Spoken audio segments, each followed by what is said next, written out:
Howdy folks, I'm John Masters. I'm the Executive Director at GrassRoots Community Network. And today I'm here with Paul Menter. And every couple of years we get together and go over ballot issues. Yes, we do. Paul is a financial consultant and he has been a CFO of different companies, and he was the City of Aspen Finance Director for a while. So he actually knows what he's talking about. You were also, what, a county commissioner? Or no, where you were? I was for a hot minute a town council member for the tiny town of Steilacoom, Washington. Okay. So you Paul knows about government and particularly financial issues pertaining to governments. So he actually knows what he's talking about, and I would listen to what Paul has to say over what I have to say, because I really don't know very much at all, except for these every couple of years paying attention to the ballot issues, which are always fascinating and sort of always the undercard to candidate elections. So you should have received this. If you are a registered voter, you should have received this blue booklet from the state of Colorado, and that's what we're talking about, is all the issues facing Colorado voters on November 3rd. If you have not received this, it means you're probably not registered, and you can register online, register to vote online through October 26th. You can also register at a polling location, and really if you need to go to the county courthouse, I believe, on up to Election Day. Actually, you can walk in, register to vote, and then vote. And that is November 3rd, and you will be getting your ballots. They'll be sent out, I believe, on October 15th. So vote early this year by mail in the state of Colorado. You don't have to go to the polling location unless you forget all about it, and then you're going to have to on Election Day, November 3rd. I want to thank the Thrift Shop real quick. The Thrift Shop has supported our election coverage at GrassRoots for many years, and unfortunately, because of COVID, they haven't been open, of course, since February, and so they're not sending out grants, but we are really grateful to them for so many years of supporting our election coverage. And if you miss any part of this, or you'd like your friends or family to know a little more about the ballot issues, you can always go to GrassRootsTV.org, and you can find the link to this program, or of course watch it on GrassRoots Television on channel 880 or channel 12. Okay, so Paul, let's dive into this. We've got a lot to go, and fortunately, I think the big one, the complex one, is first. Yep. And that's Amendment B to repeal the Gallagher Amendment. So can you tell us a little bit about the Gallagher Amendment? Why? The Gallagher Amendment was voted in by Colorado voters. It's an amendment to the Constitution, the state Constitution. So it is a statewide provision that affects everybody in the state. And what it does is it limits the amount of property tax that can come from residential property. So, artificially kind of limits that. So, I think 45%, it's either 45% or 55%, now I need to look and see, of the revenue needs to come from residential, and 55% from all other taxing sources. And it's either 55% or 45%. Yeah, and as a result of that, what happens is it creates this ratcheting down effect through this very complex algebra formula. If you failed algebra, you're in a lot of trouble looking at this one. I didn't, and I was still challenged. Me too. So basically what it's done is it has reduced, relative to commercial and other property, it's reduced property taxes on residential property by about 2/3 over the last 37 years. So, so property is really not taxed equally based on value in Colorado because of this constitutional provision. The intention here is to simply stop that process. So it doesn't change, it just leaves everything where it is right now, with residential property at about 7% of of its taxable assessed value, and commercial and all other properties at 29% in terms of how the formulas work to calculate the taxes that you owe based on your tax jurisdictions, that 55%, 45% split, and multiplied by 7% of your own taxable value on the property, or market value that becomes your taxable value. Okay, so it seems like originally the 45-55, which is correct, 45% of all state revenues, Property tax. all state property tax, right? State and local. Affects every... Affects, yeah, and so it affects them all. Pickens County, and the city of Aspen has a property tax. Yes, is that it right? does. Yes, they do. And the fire district, and Right, the school district, libraries. Everybody else is Right, affected. right, everybody. Yep. Okay, so the 45-55 thing was kind of Arbitrary? arbitrary. Arbitrary. It seems like, why 45-55? Why not 50-50? Why not, Yeah, exactly. And then now it's at, in order for that 45-55 to work, they've reduced the residential rate down to 7.15 over time because residential values have gone up in Colorado, particularly like in the Roaring Fork Valley or in Pickens County or City of Aspen or Telluride or Vail or resort areas, and now also Denver is an expensive place to live. Yep. Now, and so because the property values went up, they had to reduce the tax rate on residential. On residential property. That's correct. Okay. So it ratchets down the tax rate. It combines, actually, to make things even more complicated. It combines with the Tabor Amendment, which came in about 10 years later, to create this, which limits overall revenue, which is the overall arching revenue limitation on government, which you were thinking of. They combine in this kind of really weird way that only PhDs in mathematics can understand, to lower residential property taxes. I think the intention of Gallagher initially was to protect against really high property tax rates as had occurred in other Western states. California, which had Howard Jarvis and his whole thing in the 70s. What was that called? The California. You grew up in California. Yes. All I remember is he was left sitting in the taxi cab in Airplane. So that's the Howard Jarvis. So he had because nobody liked him by the time it was over.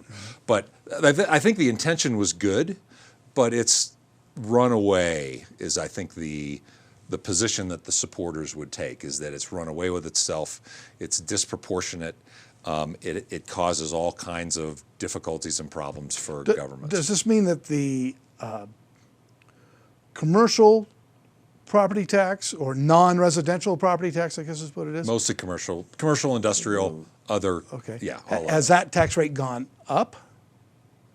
No. No, it's kind of stayed about the same. It stayed the same because of Tabor, because Tabor limits overall revenues to certain caps, that are, population increase gives you an opportunity for increase, and inflation are the two factors that you can use under Tabor, which Tabor is not under consideration here. Tabor is not on the ballot.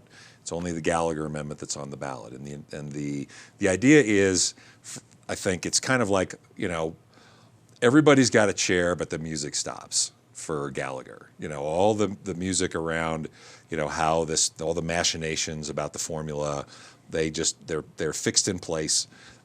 Residential property will, from this point forward, be taxed at 7.15% of its value. Commercial and all other properties will be taxed at 29% of their value, and that total revenue amount from property taxes will then continue to be subject to Tabor. So this 7.15 and the 29 are also arbitrary by we're deciding to do that this year.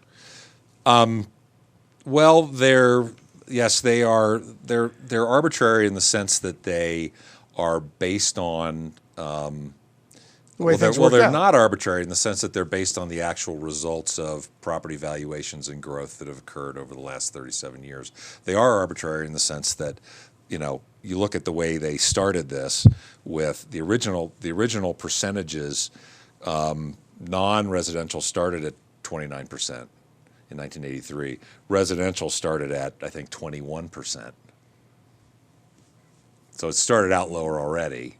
I think to get people to vote for it, be my guess, and so it's ratcheted down ever since to where now it's 7.15 or about a third of what it was previously. So it's been great originally. for those of us who are fortunate enough to have taxable property, residential property. Yes. And particularly in places like Pickens County, I think this is right, where you have so much, the property values for the expensive homes are so high, it means the rest of us can pay a very low property tax.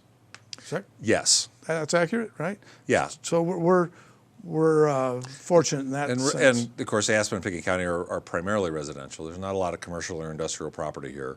So places like Aspen, while they are a small proportion of the tax base for the entire state, when your average property value is an order of magnitude or more higher than, or 2 orders of magnitude higher than the average across the state, it has a disproportionate impact on the state.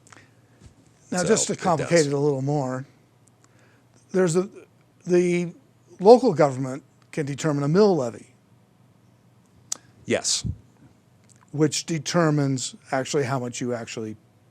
Local governments are charged, the city councils, county commissions, and fire district boards are charged with setting the mill levy annually within the limits of Tabor. Right? Okay. And if they want to go beyond that, then they have to ask the voters for approval.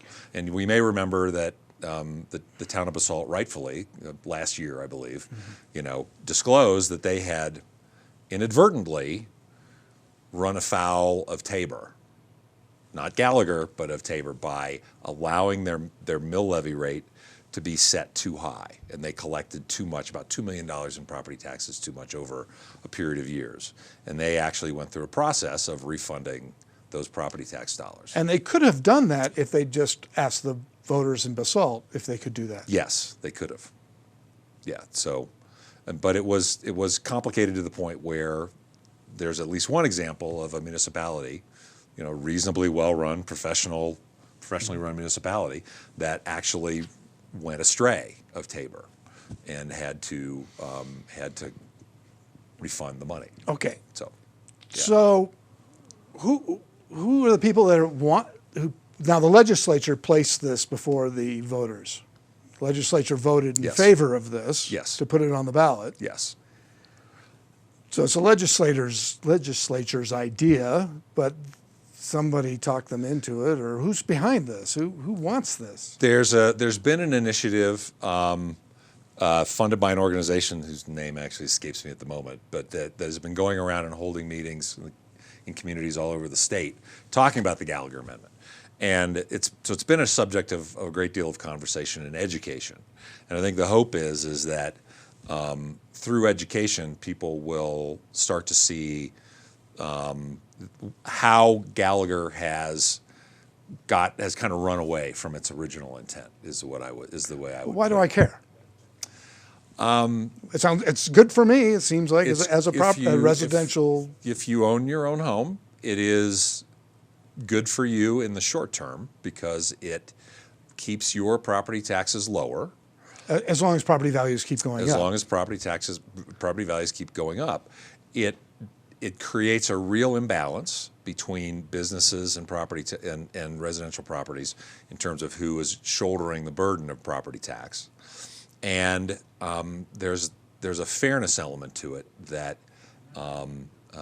needs to be addressed. Now, there are some folks who will argue that this is the first step, right? The first step is that the folks who want to raise property taxes on everybody are looking to rescind Gallagher.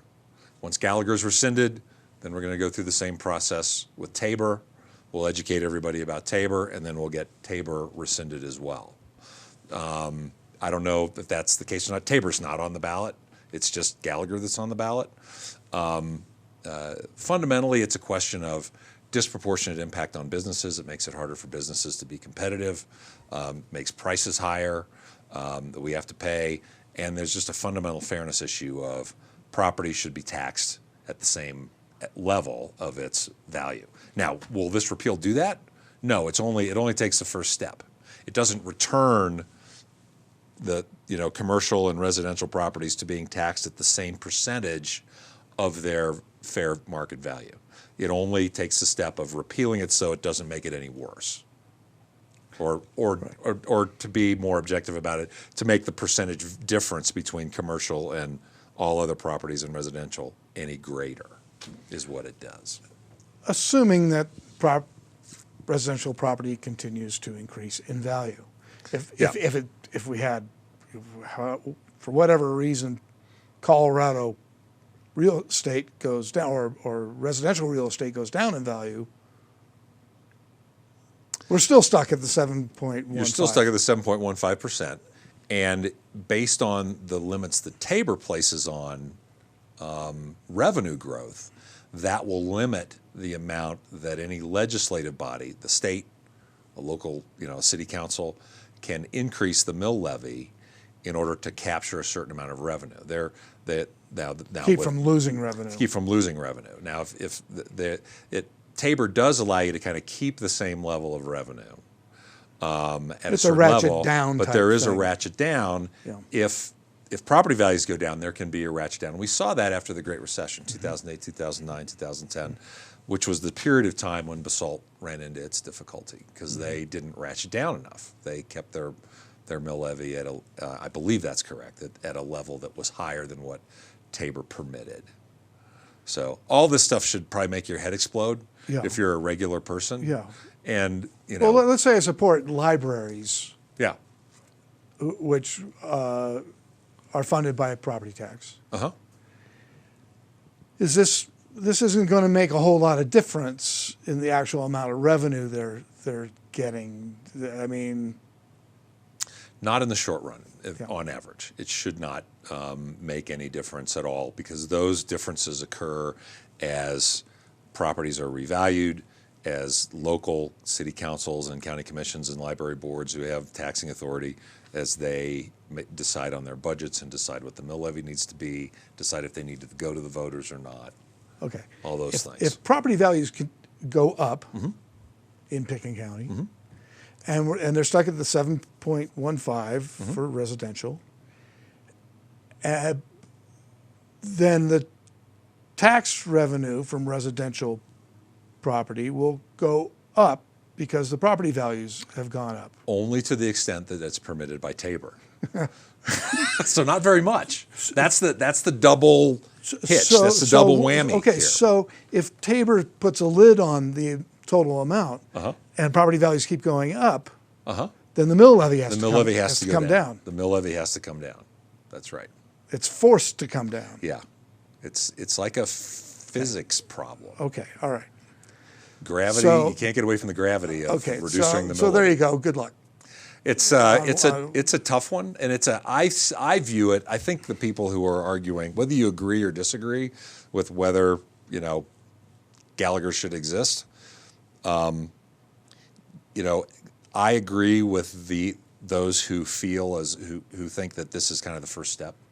That we're probably looking at a sequence of constitutional amendments to kind of roll back these restrictions. And so we'll see how that goes. This one is the most complicated one. It was the first one.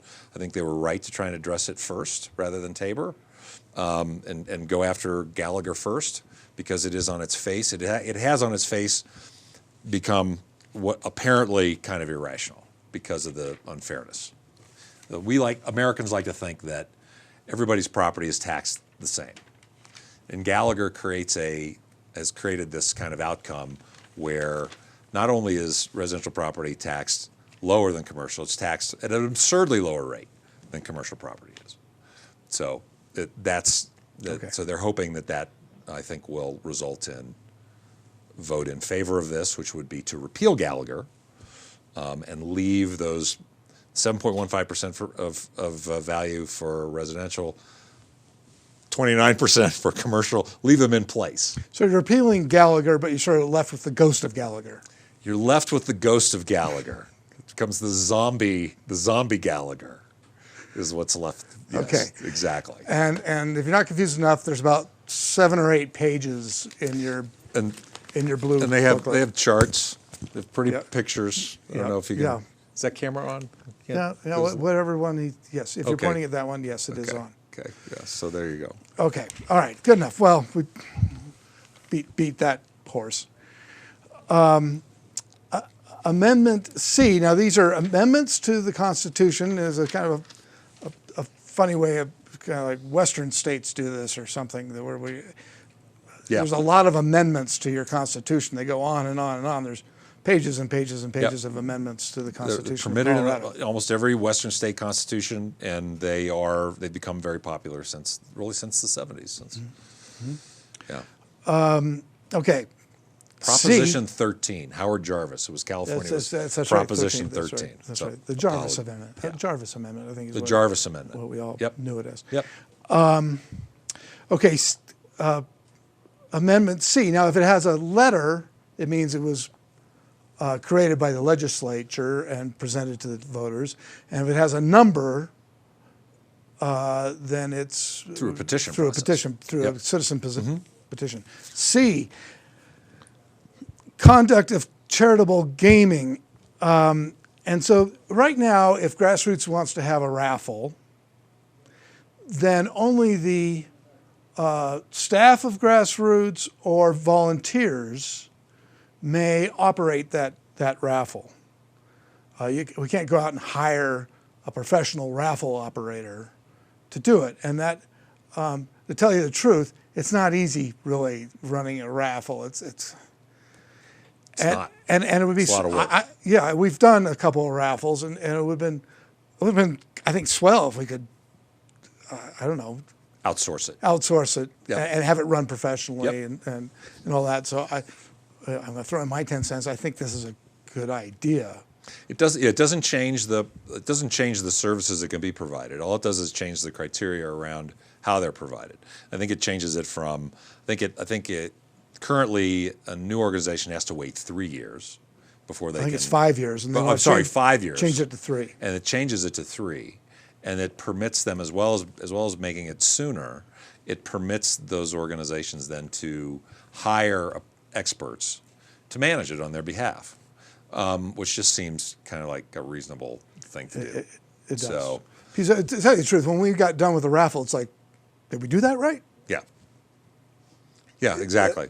Yeah, we did You know, one for our. was that fair? Yeah, we did one for our church daycare in Carbondale several years ago as well, and we had the same experience. So, Yeah. Okay. yep.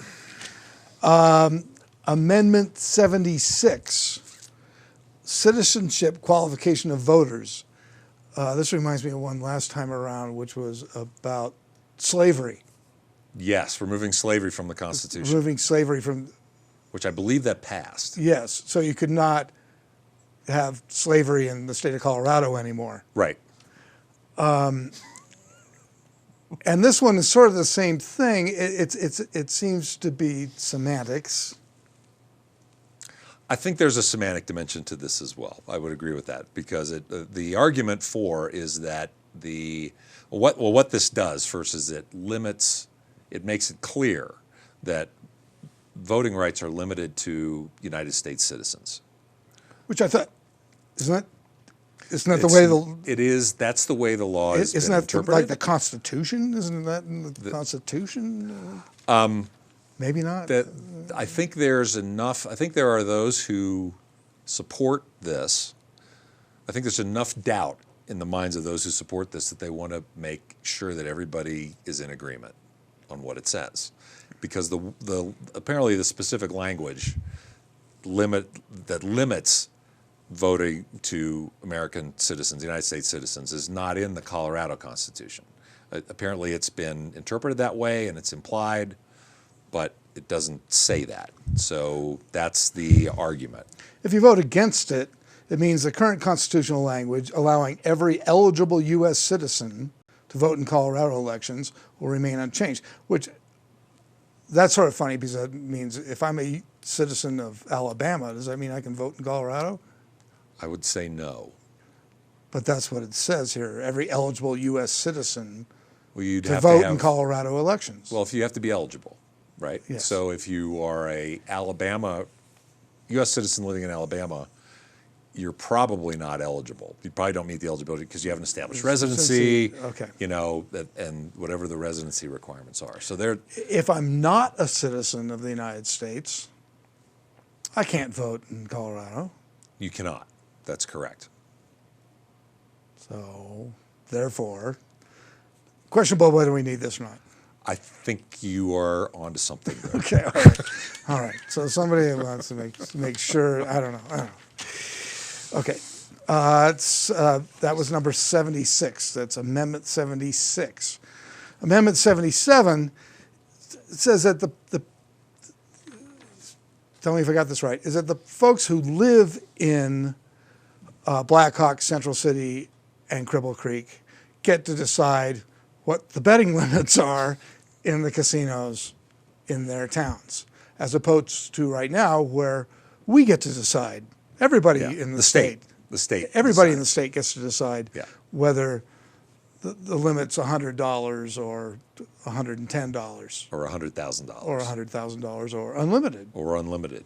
which would make, now, you know, well, it's going to make Central City into Las Vegas if all of a sudden you have unlimited or large stakes gambling.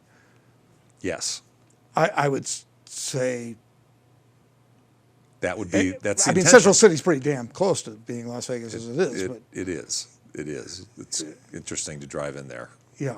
You know, this is clearly an effort to loosen the rules to encourage expanded development and more gambling, right?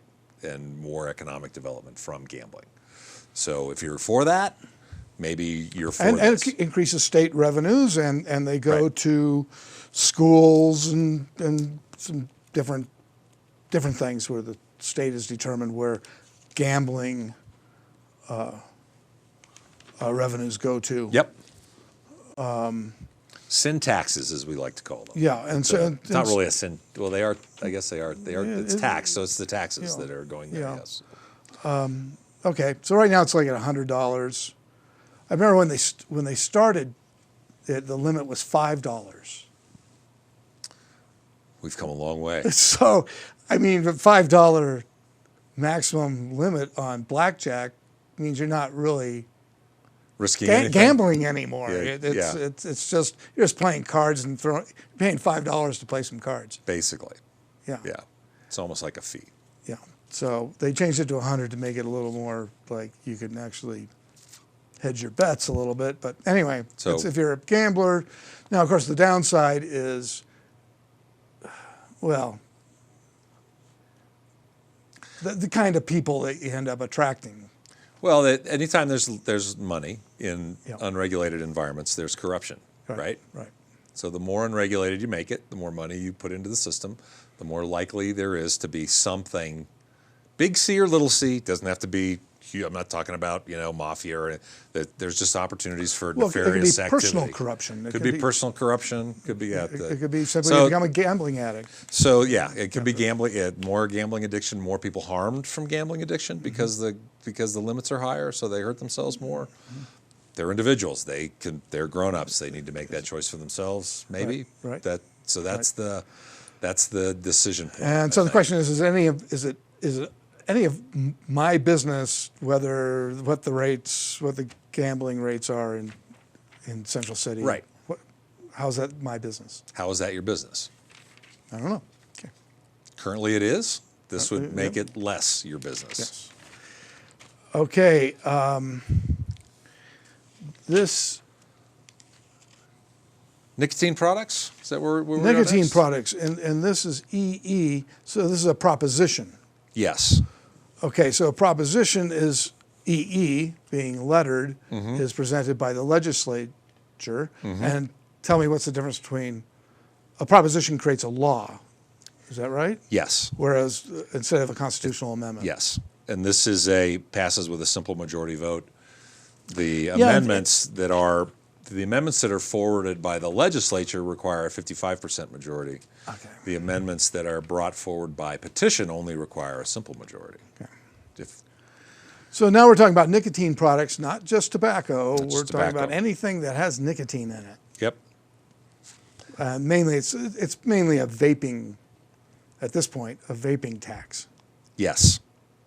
And currently the tax rates on tobacco products, on cigarettes and other tobacco products, I think is 40%.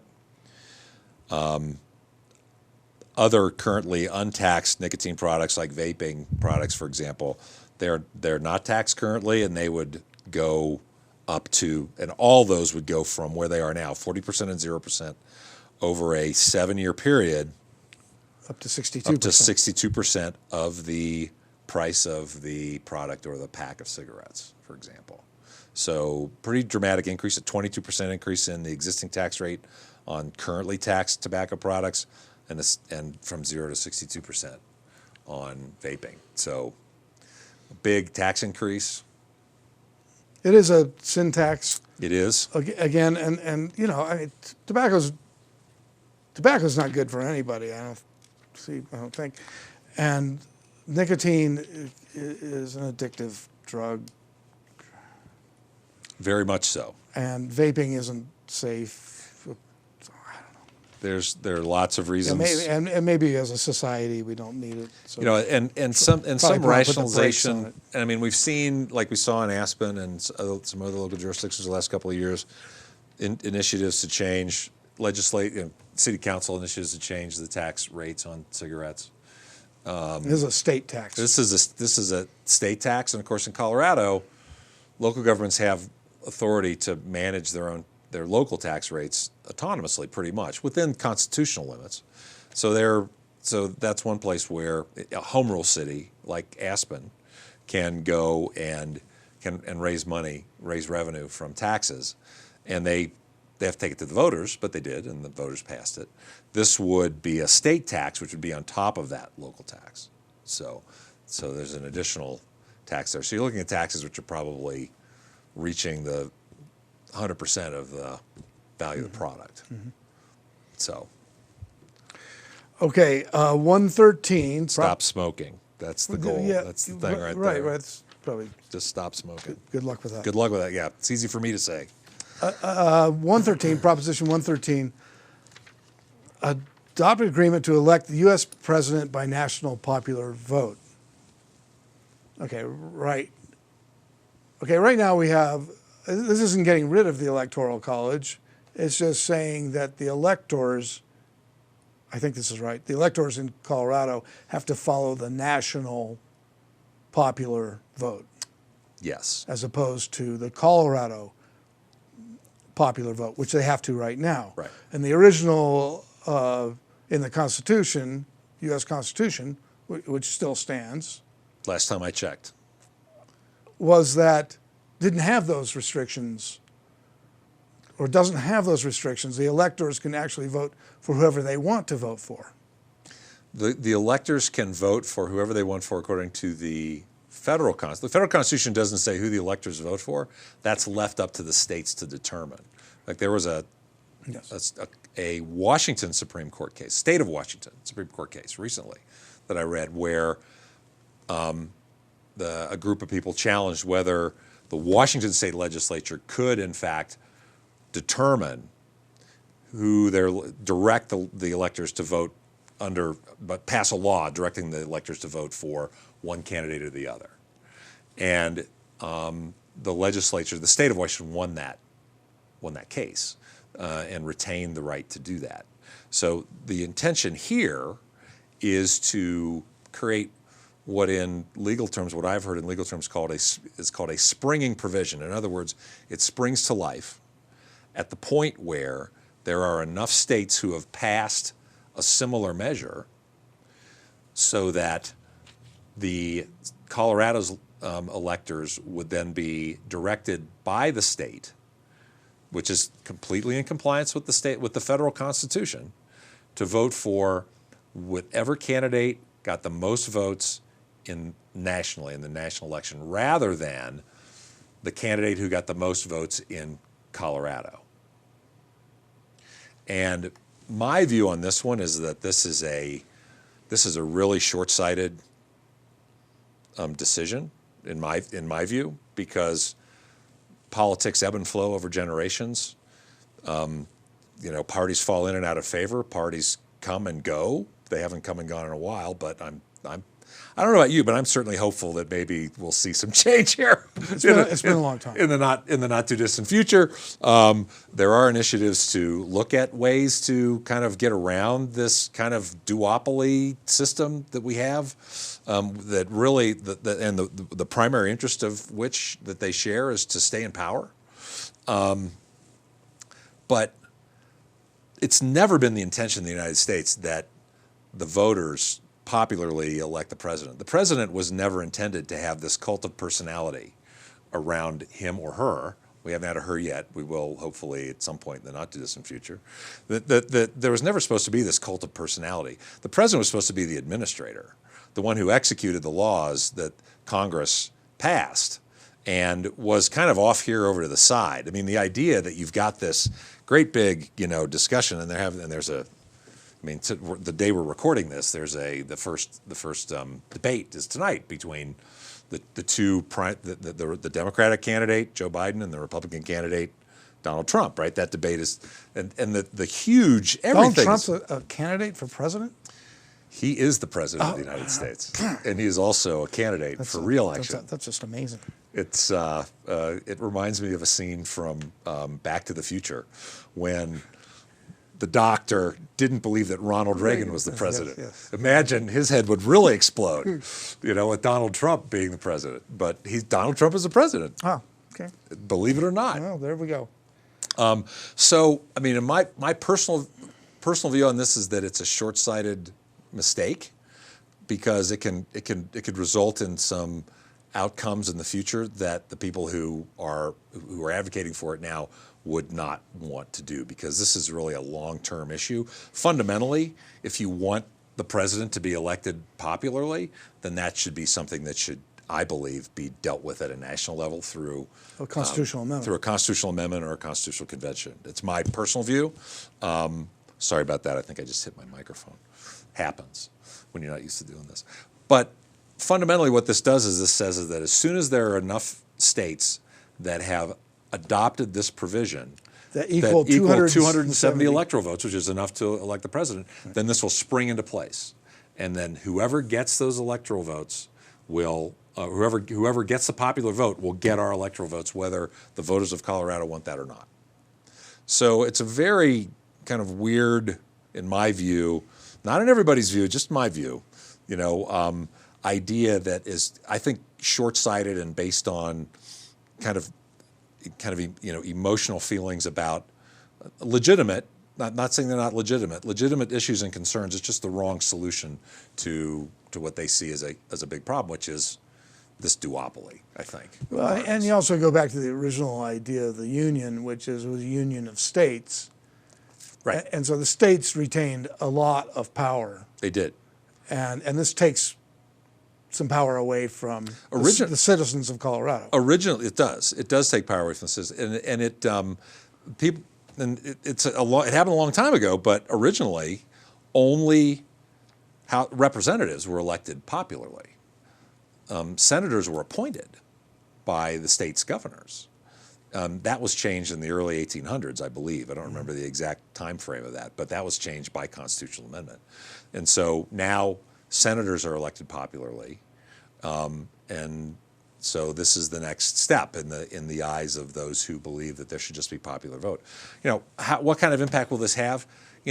With communication the way it is today, and election tactics, I don't know. It would really change the landscape in terms of how the parties adapted to electioneering and their platforms and what they stood for, I mean, it would really create a major shift. And that's where I think people are short-sighted. I don't think they're thinking past the end of the current status of what the parties stand for and how they will adapt in order to capture the popular vote. And the way that small states, electoral-wise, like Colorado, will get so much less political attention from the federal level if this was to be adopted. Well, and one of the reasons for the Electoral College was it was a compromise between the northern states and the southern states at the Yes. beginning of at the writing of the Constitution. Mm-hmm. So it gave the more rural southern states a little bit of an edge in that they had more electoral votes than their population. That's another and that's a big subject. It's the subject to a lot of debate these days, and probably bigger than we want to get into in a lot of detail. But the fundamental question there is, would the Continental Congress of 1787 have adopted the Electoral College if they had also eliminated slavery? And I think the answer is yes. I think they would have. The mistake they made, because they were all, racists and bigots, let's face it, they were. And anybody who thinks they weren't is just not reading history accurately. They weren't. I mean, there were abolitionists. They weren't all. They were abolitionists. John Adams was an abolitionist. There were abolitionists, but the momentum was still around. There are classes. There are races. There was still a lot of that going on, and there's no reason to arguing about that becomes a kind of an intellectual rather than a real battle, I think. I mean, these decisions were made in an age where racism was institutionalized completely, was both systemic and institutionalized. And so the question to my mind is, would the Electoral College have been adopted had there been no slavery? And I think the answer is yes, because I think fundamentally the idea that a single person would have the power of the popular vote at that level, that cult of personality. And that's kind of what this follows. This follows that cult of personality, in my view. It's a popularity contest rather than a contest among the states. So I think they would have adopted the Electoral College anyway. Well, and that's what the other purpose of the Electoral College is, to give the electors the opportunity to correct what they saw as a mistake by the popular vote. Yes. Yes. That the cult of personality won. Right. And that was not the best thing for the nation. Yes. So all these controls. But that's kind of been lost. That's been lost as well over the years, and it's kind of been replaced with, this is what we want. I mean, people kind of want the cult of personality now, or they seem to. They seem to be, at least it's a gravitational force that seems to attract us, which is not the intention of the founders at all. They didn't want that at all. We were leaving a monarchy. We didn't want a single person who was the king who was dictating things. That's the opposite of what they wanted. Right. That's why you're supposed to be an administrator. Right. And that's why George Washington set the tone by leaving after his, Well, and also being pretty much a non-active president. Yes, and he was, in fact, I think that is it not true that he was asked if he wanted to be the monarch, and he said no? No.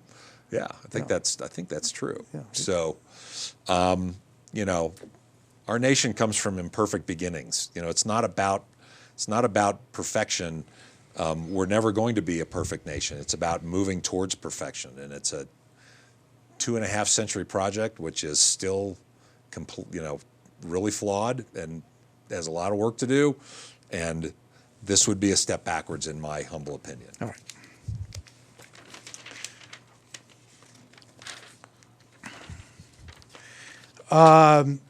Now for something completely different. Yeah. 114 deals with this is Proposition 114. If you vote in favor of it, it means that the Colorado Parks and Wildlife Commission develops a plan to reintroduce and manage gray wolves over here on the west side of the Continental Divide. Yes. For some reason, only west of the Continental Divide. And only gray wolves. They're going to put a fence up. That they can't go. They can't go east. They can't go to Central City. Because they do have 4 legs and they can walk on the road. And, and it also provides for the state to reimburse ranchers whose sheep are picked off by gray wolves. Right. Yeah. If you can determine that's who got the sheep. Right. So a yes vote.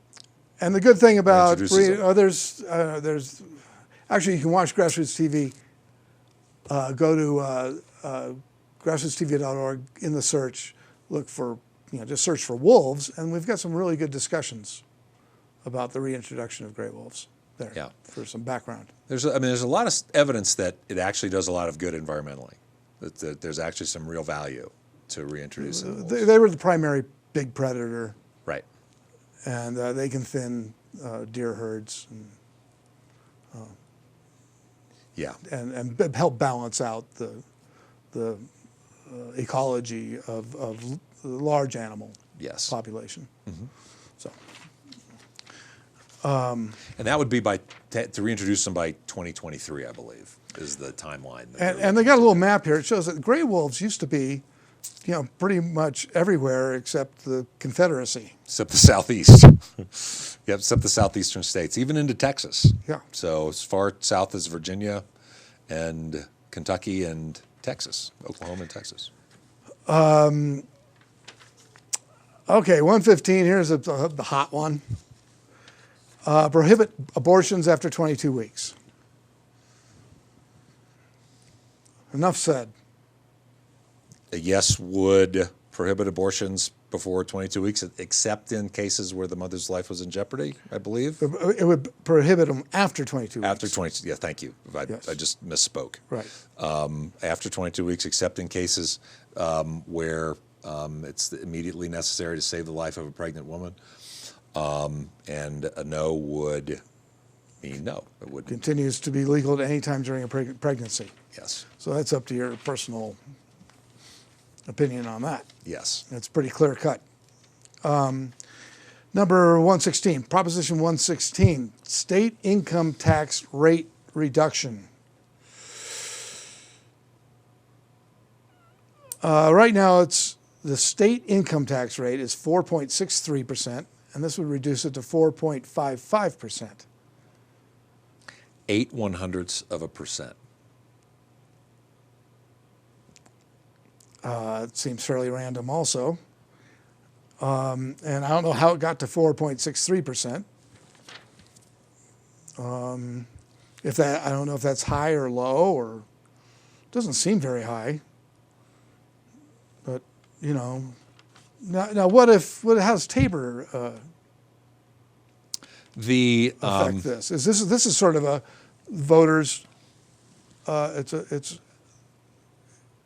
rejecting Tabor limitation in this sense. Is that right? Because it would increase revenue. Well, reducing the property tax, the income tax rate would not increase revenue to the state. Reduce revenues. It would, unless you think it would increase business. The economy. It's unclear to me from the analysis on either side what the underlying kind of initiative is here for such a small reduction.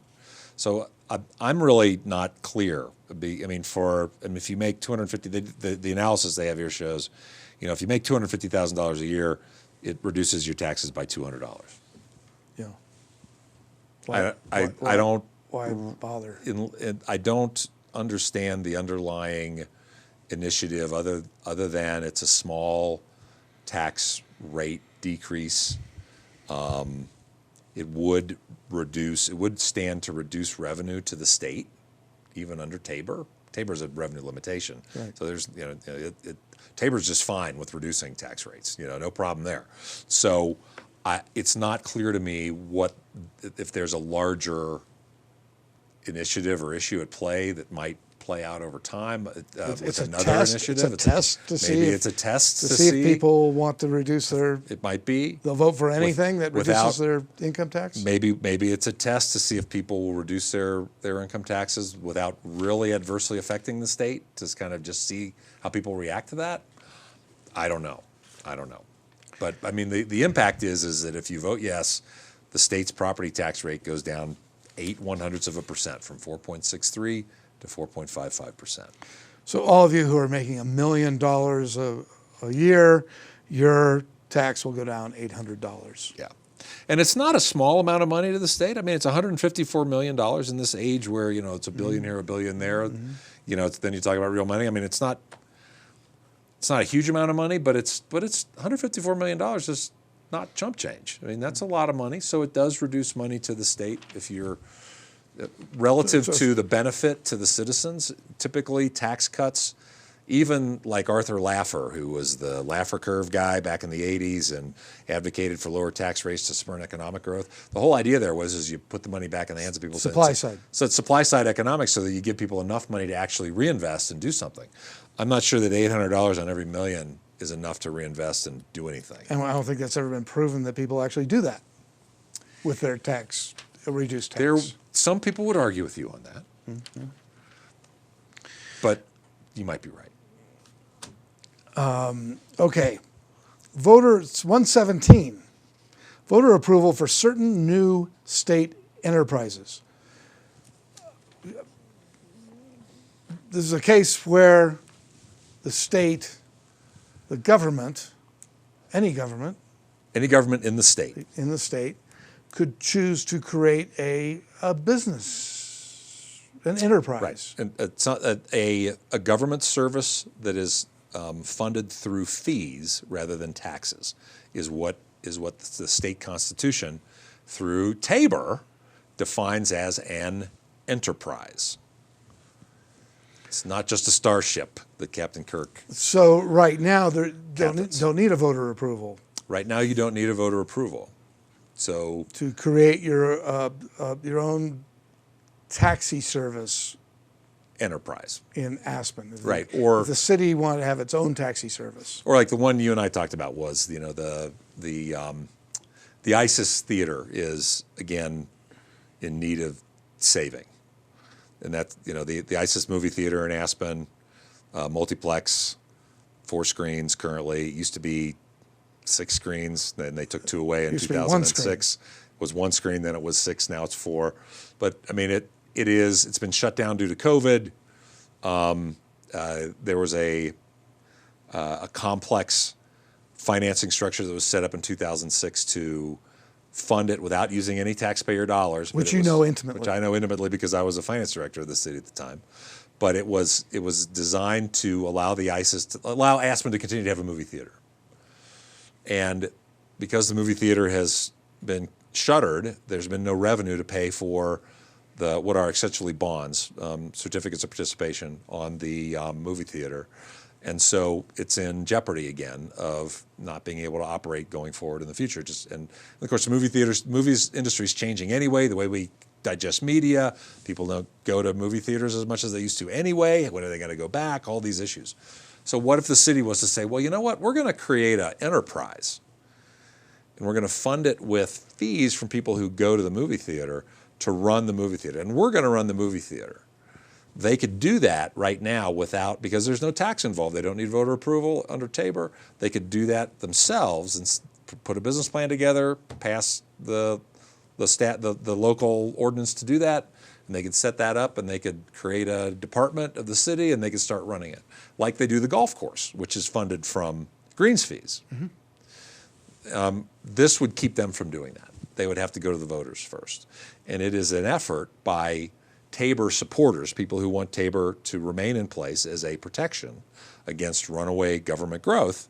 It is an effort to keep governments who are limited in terms of the growth of government that they can be created through taxes from shifting to fee-based services as a way to expand government with unfettered, in an unfettered way, if you will.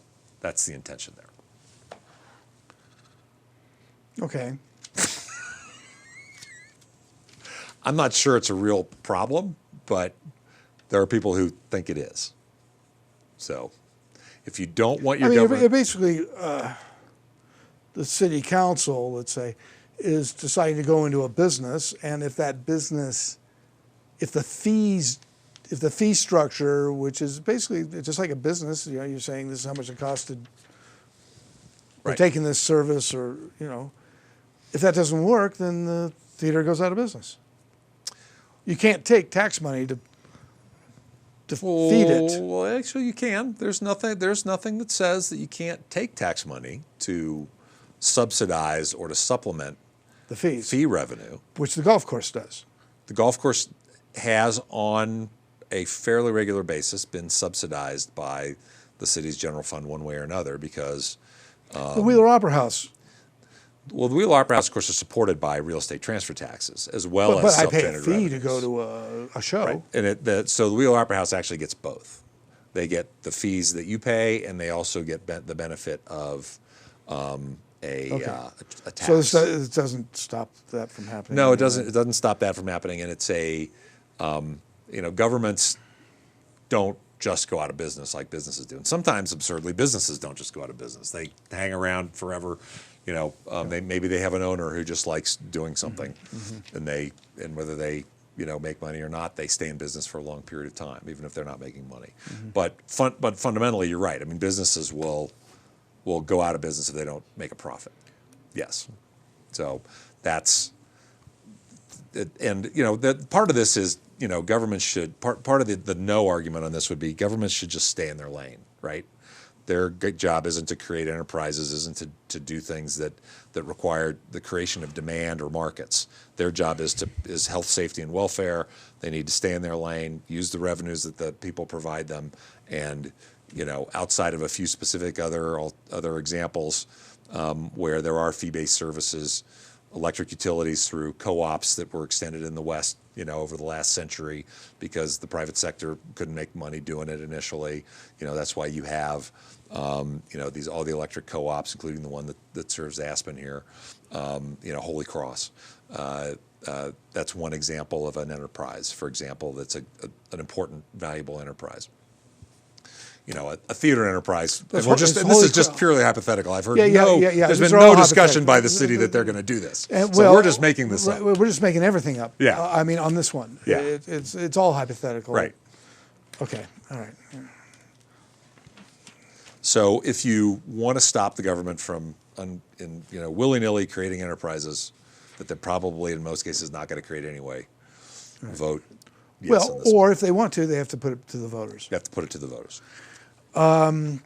Paid family and medical leave insurance program. This is pretty complicated. Are we halfway through this yet? We're more than halfway through. We're at 118. Okay.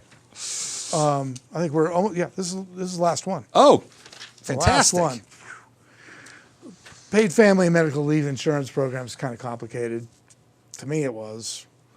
It seems like paid family and medical leave is a 21st century part of civilization, and we should everyone should be able to do that without losing their job. They should be able to go on, deal with family emergencies and medical emergencies without losing their job and their pay. Yeah. You shouldn't get wiped out because you got sick. Right. And then not have a job when you get well, and that's horrible. Right. So, right now, a lot of companies or even nonprofits, say, provide that, right? And this makes it, actually creates a state insurance program. This would create a state insurance program or enterprise, but it would be voter approved. So even if the prior amendment was passed, this would still, if it passed, it would still, be valid, right? Because the voters are approving this. So it would be funded by premiums paid by employers to provide for this. And family medical leave, which is a federal thing, came out in the early 90s, that provides, that guarantees 12 weeks of leave for employees of organizations, I think, have 50 or more employees. And there are matching state statutes almost everywhere in Colorado and other states for smaller employees that allow for lower levels. I think 8 weeks is the state statute for smaller employers. But it's not necessarily paid. The only way it's paid is if the organization commits to funding it themselves, or if the employee has enough leave, vacation and sick leave, in order to continue to get paid during that time. Now, their benefits continue. If they have medical benefits, they're required that their medical benefits have to continue. But actually getting paid while you're off is not part of FMLA. So I think the intention here is to kind of fill in all the cracks and crevices around that and make a uniform, consistent program that would apply to everyone in the state who's working, so that everybody would be treated the same under the law when they're in these situations, and wouldn't have, to your point, wouldn't have to worry about how they're going to pay their mortgage if they have a car wreck and a serious injury and can't work, or a new baby. Want to stay home. Okay, and it's going to be funded by a payroll tax. It is funded by a payroll tax. And a business tax. And a business tax. It's just like your Social Security is. And by premiums paid by employers and employees. Yeah. As it says under the provision. Right. Both the employer and the employee need to pay the premium. Right. So they're referring to it as a premium here rather than a tax. Fundamentally, I think you're right. It's a tax. I think it's a government thing. But they're calling it a premium. So I think they're trying to avoid the word tax. Well, because it's insurance, you can call it a premium. Yeah. I think that's it. Those are all the state items. Those are all the state items. I think that's it. And we're done. That took us an hour. And remember to vote. If you are not registered, you can go to, I think you just go to vote.gov and you can find the links to the Colorado Secretary of State. And at that site, you can register to vote online until October 26th. And, or you can register in person when you vote if you're going to a polling place on November 3rd. But the important thing is vote. Is to vote. Get registered and vote. No matter who and what you vote for, it's vote. Exercise your right to vote. This is all this talk we had about Constitution and really democracy versus republic or whatever. All that's determined by whether we vote or not. It is indeed. Okay. Thank you, Paul. Thank you, John. That was fun. It's always fun. Always a pleasure. Well, I hope you folks had fun too. Okay. All right. See you next time. Okay.